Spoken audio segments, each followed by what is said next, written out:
गोपाष्टमी व्रत कथा। साथ ही जानिए पूजा विधि और महत्व के बारे में। तो एक बार बोलिए प्रेम से राधे कृष्ण भगवान की जय, लक्ष्मी माता की जय, विष्णु भगवान की जय। हिंदू शास्त्र के अनुसार गायों को भगवान कृष्ण की सबसे प्रिय माना जाता है। मान्यताओं के अनुसार जब कृष्ण भगवान ने अपने जीवन के 6ठे वर्ष में कदम रखा, तब वे अपनी मैया यशोदा से जिद करने लगे कि वे अब बड़े हो गए हैं और बछड़ों को चराने के बजाय वे गाय चराना चाहते हैं। उस दिन कार्तिक मास के शुक्ल पक्ष की अष्टमी तिथि थी। उनके हट के आगे मैया को हार माननी पड़ी और मैया ने उन्हें अपने पिता नंद बाबा के पास इसकी आज्ञा लेने भेज दिया। भगवान कृष्ण ने नंद बाबा के सामने जिद रख दी कि अब वे गैया ही चराएंगे। नंद बाबा गैया चराने की शुरुआत करने का शुभ मुहूर्त पूछने सांडिल्य ऋषि के पास गए। पहुँचे और बड़े आचरण में आकर ऋषि से कहा कि अभी इस समय के अलावा अगले साल तक कोई श्रेष्ठ मुहूर्त नहीं है, इसीलिए अष्टमी तिथि से श्री कृष्ण ने गाय चराने की शुरुआत की, जिसे गोपाष्टमी के नाम से जाना जाता है। जब श्री कृष्ण ने गैया पालन शुरू किया, उस दिन माता ने अपने कान्हा को बहुत सुंदर तैयार किया, मोर मुकुट लगाया और पैरों में घुंघरू पहनाए और सुंदर सी पादुका पहनाए दी। लेकिन कान्हा ने वे पादुकाओं नहीं पहनी। उन्होंने मैया से कहा, अगर तुम इन सभी गैयाओं को चरण पादुका पैरों में बांधोगी तब ही मैं यह पहनूंगा।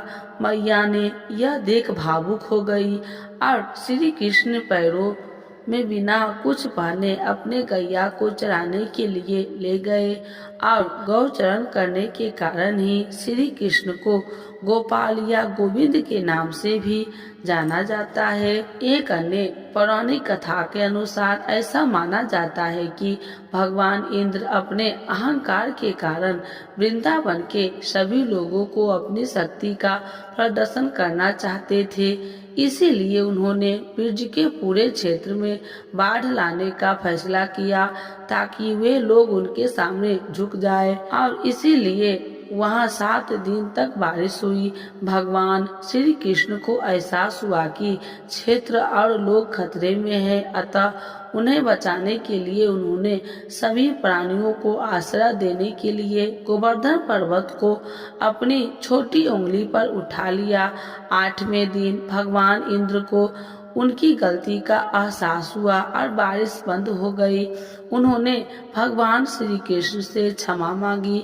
भगवान इंद्र और भगवान श्री कृष्ण पर सुरभि गाय ने दूध की वर्षा की और भगवान श्री कृष्ण को गोविंद घोषित किया, जिसका मतलब है गायों का भगवान। यह 8वां दिन था जिसे अष्टमी कहा जाता है।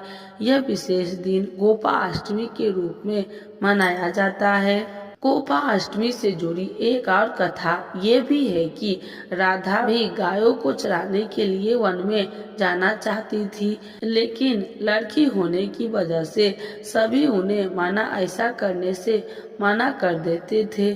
जिसके बाद राधा को एक तरकीब सूझी। उन्होंने ग्वाल जैसे कपड़े पहने और वन में श्री कृष्ण के साथ गाय चराने चली गई। गोपाष्टमी का महत्व। गायों को हिंदू धर्म और संस्कृति की आत्मा माना जाता है, उन्हें शुद्ध माना जाता है और हिंदू देवताओं की तरह उनकी पूजा भी की जाती है।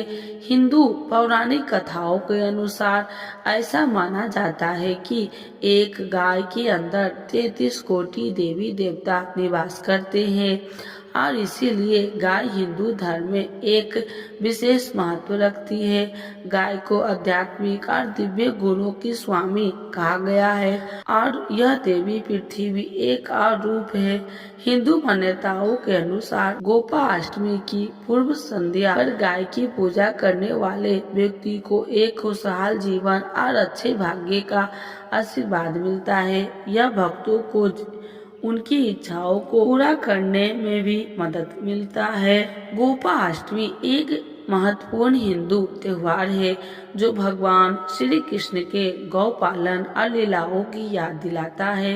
गोपाष्टमी दो शब्द से मिलकर बना है, जिसमें गोप का अर्थ है गायों का पालन करने वाला या गोपाल और अष्टमी का अर्थ है अष्टमी तिथि या 8वां दिन।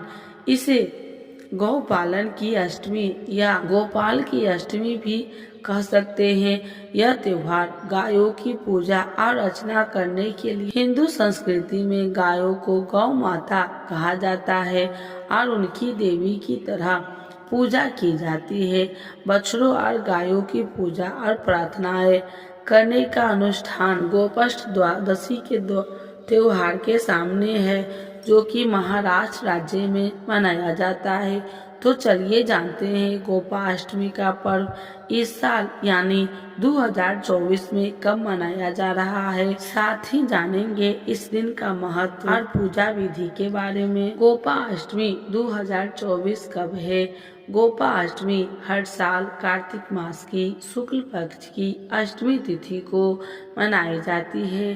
पंचांग के अनुसार इस साल यानी 2024 में गोपाष्टमी तिथि की शुरुआत 8 नवंबर रात 11:56 से होगी, जो 9 नवंबर रात 10:45 तक जारी रहेगी। ऐसे में उदया तिथि के अनुसार गोपाष्टमी का पर्व 9 नवंबर को मनाया जाएगा। गोपाष्टमी की पूजा विधि। गोपाष्टमी के दिन प्रातः काल उठकर स्नान करें और स्वच्छ वस्त्र धारण करें। पूजा करने से पहले मन को शांत करें और शुद्ध रखना आवश्यक माना जाता है।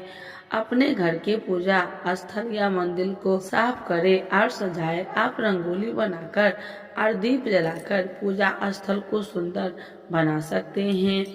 गोवर्धन पर्वत की एक छोटी प्रतिमा या तस्वीर को पूजा स्थान पर स्थापित करें। आप चाहे तो गोबर से स्वयं गोवर्धन पर्वत का एक छोटा सा मंडप भी बना सकते हैं। गोवर्धन पर्वत को सुंदर फूलों, मालाओं, रोली, चंदन और धूप से सजाए। भगवान कृष्णा, राधा रानी, गोवर्धन पर्वत और गोपी गोपालों की स्थापित मूर्तियों का विधिवत पूजन करें। उन्हें गंगा जल अर्पित करें, चंदन का टीका लगाए और पुष्पांजलि अर्पित करें। इसके बाद भगवान श्री कृष्ण को उनका प्रिय भोग जैसे पंचामृत, लड्डू या मीठा पकवान अर्पित करें। गोपाष्टमी के दिन गायों का विशेष महत्व होता है। यदि संभव हो तो गायों को स्नान करवाएं और उन्हें गोपाष्टमी के दिन गायों का विशेष महत्व होता है। यदि संभव हो तो गायों को स्नान करावे और उन्हें हरी घास खिलाएं। आप गायों को गुड़ या फल भी खिला सकते हैं। इसके बाद गाय के गोबर से बने उबले से गोवर्धन पर्वत की परिक्रमा करें। इस दिन गौ माता की सींगों पर चुनरी का कट्टा बांध दिया जाता है। गाय माता की परिक्रमा भी की जाती है। सुबह गायों की परिक्रमा कर उन्हें चराने बाहर ले जाते हैं। इस दिन ग्वालों को भी दान दिया जाता है। कई लोग उन्हें नए कपड़े देकर तिलक लगाते हैं। गोपाष्टमी के पर्व पर ब्राह्मणों को भोजन कराने और दान देने का भी विधान है। आप अपनी श्रद्धा अनुसार दक्षिणा दे सकते हैं और वस्त्र, अनाज आदि का दान भी कर सकते हैं। पूजा के उपरांत गोवर्धन पर्वत की परिक्रमा करें और आरती उतारें। आरती के बाद प्रसाद का वितरण करें और सेव भी ग्रहण करें। आप गोपाष्टमी के पर्व पर भगवान श्री कृष्ण के भजन कीर्तन का आयोजन कर सकते हैं। इससे वातावरण भक्तिमय हो जाता है और मन को शांति मिलती है।